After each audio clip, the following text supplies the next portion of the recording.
Secretary of State for Education. John. Number one, Mr. Speaker. Thank you very much, Mr. Speaker. We value excellent provision in all subjects, including the arts. We recently rationalised the Strategic Priorities grant to better meet the funding needs of high-cost, strategically important subjects, including in STEM. John Worrell. Thank you, Mr. Speaker. And I know that the Secretary of State studied engineering, and as a chartered engineer myself, I believe it's essential to invest in STEM skills. But doing so at the expense of art subjects shows that this government really isn't serious about our future economy. How is the Secretary of State going to ensure that our £111 billion creative industries have the skills and people that they need when he's cutting in half the subsidy for art subjects? And is he aware that only a fifth of our artists, performers, etc. are from working class backgrounds as it is? I'm grateful for the Honourable Lady and for her mention of my engineering background. As part of the same reform programme, we have asked the Office for Students to invest an additional £10 million in our world-leading specialist provider, many of which specialise in art provision. And I would just remind her that the provider is losing funding due to this reallocation, so that we send a clear message around STEM. The income loss would account to approximately 0.05% of their estimated total income. Michael Fabricant. Thank you, Mr. Speaker. Does my right honourable friend accept that art subjects don't necessarily lead to arts careers? Does he know, for example, an honourable gentleman who became a shopkeeper after doing a PPE degree at Oxford and then happens now to be the Mayor of the West Midlands? Indeed I do, and a great mayor for the West Midlands, a man who is transforming the city of Birmingham and the rest of the West Midlands as well. He's quite right to remind the House that subjects like PPE are incredibly important, and many leaders in industry actually don't necessarily have STEM degrees. We now come to Shadow Minister Matt Weston. Thank you, Mr. Speaker. And can I welcome the Secretary of State to his place as a neighbour and possibly as a friend. It is good to see him here. Steady on. Mr. Speaker, this nation has long produced some of the best creatives in the world. In fact, the arts are a powerhouse for this country's economy. Yet this government has a myopic view on the value of everything, and its present focus is that ballerinas should be coders. But for decades, people, particularly from low-income households, have not just benefited through the discovery and study of the arts, but they have gone on to enrich this country of ours, at the same time generating soft power. People such as Danny Boyle, Tracy Emin, Annie Lennox, David Bowie, Alison Lapper, the list is endless. People's lives are infused with the arts as they listen to music on their iPods, read fiction, attend museums, watch TV dramas, dance, etc. Given that the UK creative industries are truly global leading and make such a significant contribution to our economy, how is it that this government seems so determined to limit people's social mobility and the country's wider economic success?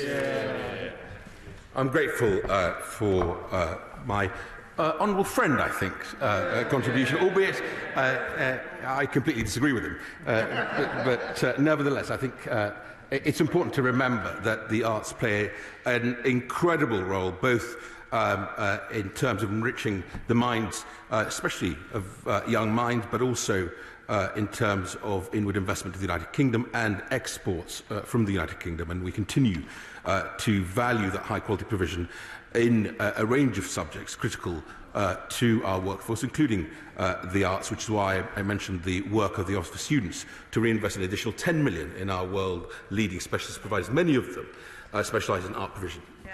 Dr. Luke Evans. Number two, please. Thank you, Mr. Speaker. Teachers and school leaders have made a huge contribution to the nation's efforts, and we are grateful for their hard work. Schools continue to receive core funding throughout the pandemic, regardless of any periods of reduced attendance, and the 2021 spending review, which we've just been through, has confirmed significant funding increases, with a cash increase for schools averaging £1,500 per pupil by 2024-25. Dr. Luke Evans. Thank you, Mr. Speaker, and I welcome the Secretary of State's answer. I've met with heads at Bosworth Academy in Desford and Hastings High School in Burbage who welcome the funding they've had through COVID, but are concerned about what could happen in terms, particularly around the staffing budgets, with absenteeism through COVID. Does the Secretary of State have a plan to go forward with that, and will he meet with me to hear their concerns so we can work out a solution? I'm grateful to my honourable friend, and of course I will indeed meet with him. We do recognise that some schools are concerned about pressures and have made available a range of school resources, management tools to help them get best value from their resources. I would just remind the House that £1,500 per pupil by 2024-25 compares to 2019-20. Jack Jeremy. Mr. Speaker, England's near 400 nursery schools were not eligible for exceptional cost funding. They therefore had to bear the cost, the burden themselves of COVID. Now, the announcement made by the government last week of the continuation of supplementary funding for 3 years is a welcome step in the right direction. But can the Secretary of State confirm, will that cover inflationary pressures and the national living wage increase? And will he meet with the honourable member for Bury North and myself and the other officers of the all-party parliamentary group on nursery schools to ensure that those outstanding centres of excellence in some of the most deprived communities in the country get the funding that they deserve? I'm grateful to the honourable member's question. He will recall he and I, when I was Children and Families Minister, meeting with the all-party group for Maintained Nursery, an incredibly important group, which I know my ministerial colleague will also continue to engage with. We've confirmed that continuation of Maintained Nursery supplementary funding through the SR period, which I think does provide that sector with the long-term clarity. I'm happy to meet with him and the APPG to go through the details. Right, Halford. Thank you, Mr. Speaker. I strongly welcome to see my honourable friend in his place, and I thank him for the big budget increases we had in education, particularly the 42% increase in cash terms for skills. Could I ask my honourable friend if he will make the case, continue to make the case for a longer school day? We know from the Education Policy Institute that increases educational attainment from 2 to 3 months, especially amongst disadvantaged pupils. We know that a longer school day, according to the Department of Culture, Media, Sports, increases numeracy by 29%. So this increases educational attainment. Will he at least consider some pilot schemes in disadvantaged areas around the country where we can have a longer school day? I'm grateful to the Chair of the Education Select Committee. I think the priority has to be, Mr. Speaker, for those children and students who have the least time available to them to recover, which is why the £800 million for the 16 to 19-year-olds, additional 40 hours of education is so important to that, plus the £1 billion going into secondary and primary, making the total £5 billion of recovery money. There are some excellent examples in some mats of a longer school day, which I'm going to look at. The average school day now is 6.5 hours, and I'd like to see everybody move towards that average. Kim Leadbeater. Thank you, Mr. Speaker. The NHS COVID Recovery Fund is an important measure to help address the backlog of operations and patient care. But can the Minister set out, following any conversations between their department and the Treasury and Health departments, how much of this budget has been earmarked for additional capacity for children with disability and care needs, children and adolescent mental health services, and for SEND provision, which is quickly becoming a crisis in our schools?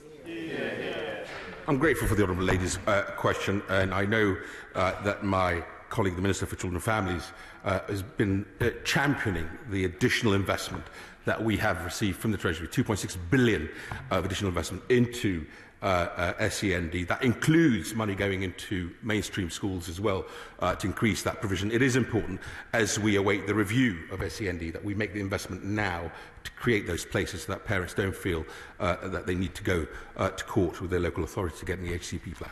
Trish Villiers.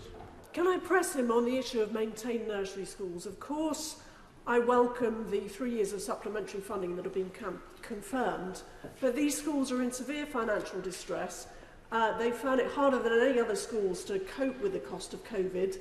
and the schools in my constituency do not qualify for supplementary funding. When are they going to get the help they need to survive? I'm grateful for my honourable friend, and I know, even in my time as Children and Families Minister, that she was a doughty champion of her maintained nurses. I'm happy to meet with her to go through the details that are specific to her schools, but that additional funding, I think, has been welcomed by the maintained nursery sector. Minister Peter Carr. Thank you, Mr. Speaker. And can I welcome the Minister to his post and those others who are new in post. Despite our political differences, I hold them all in very high personal regard.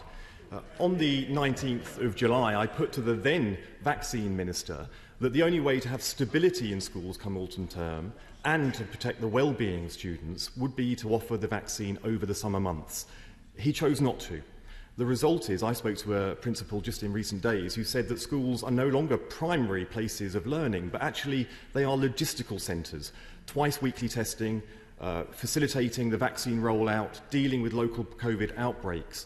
And instead of having a wall of protected adults, which is what he said to me would be the case, students are faced with a wall of pinched and angry anti-vaxxers who are preventing them from getting into the school by bullying, harassing and interrupting their school flow. Will he accept the Labour proposal to have exclusion zones around schools for the duration of any vaccine rollout programme happening? And will he apologise to the 200,000 students and their families who are currently off school because he chose not to implement the measures that would have kept them there? I'm grateful for the Shadow Minister's question and for his remarks about the team. I would just remind him that it was the Joint Committee on Vaccination and Immunisation that did not initially make the decision and then went further and asked the 4 Chief Medical Officers to then make that decision. So, as we have done throughout the vaccination programme, we've operated by taking the advice, JCVI, by taking the advice of the Chief Medical Officers, and we moved swiftly the moment that advice was made available to vaccinate 12 to 15-year-olds. And of course, through the holiday period, that was expanded to out-of-school vaccination. And now that they are returning back into school, that continues at pace. But he is right to highlight the dangerous behaviour of some anti-vaxxers. There is no place for anti-vaxxers harassing or coming anywhere near school leaders, and I have the reassurance of the Home Secretary that she will make any resource available that the sector needs to make sure those people in our schools are protected and able to get on with the job of teaching children and protecting